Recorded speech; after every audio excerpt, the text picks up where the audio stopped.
Ada satu kisah aku dengar daripada kawan aku. Hazri nama dia. Dia kerja kontraktor. Biasalah ambil tender pecah tanah, ratakan tapak, buat projek perumahan. Tapi satu projek ni dekat kawasan dusun lama yang dah bertahun terbiar. Lain macam. Masa diorang tengah korek tanah tu, enjin jentolak tu tiba-tiba tersekat. Bila tengok bawah, pemandu nampak benda pelik. Macam ukiran batu nisan, tapi separuh je timbul dari tanah. Jadi Hazri suruh berhenti kerja. Tapi bos dia nak cepat. Jadi jentolak tu terus pecahkan batu tu. Anggap macam sampah sejarah. Tak sampai seminggu lepas tu, benda-benda aneh mula terjadi. Dan pekerja-pekerja mula nampak kelibat perempuan, rambut panjang, berdiri atas timbunan tanah merah tengah malam. Dan tak bergerak, tak berkedip.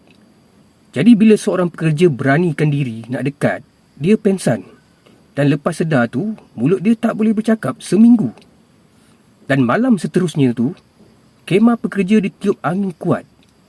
Tapi angin tu cuma pukul kemah mereka saja. Dan pokok sekeliling langsung tak bergerak. Dan dalam debu yang naik tu, ada suara berbisik. Tanah ni bukan untuk dijual. Kekal di sini.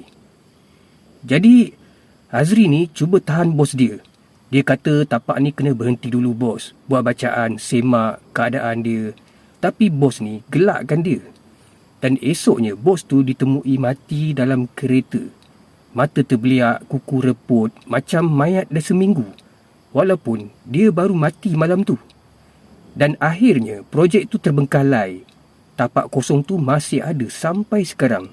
Tumbuh lalang balik, batu yang pecah tu pula. Entah siapa letak semula, tapi dah tegak berdiri, bersih dan bercahaya sikit-sikit waktu malam. Jadi Hazri pesan satu benda je. Kalau kau jalan-jalan dan nampak kawasan terbuka yang sepatutnya jadi taman perumahan, tapi tak pernah dibangunkan, jangan turun ambil gambar, jangan petik daun. Sebab tanah yang dibuka belum tentu rela dibuka.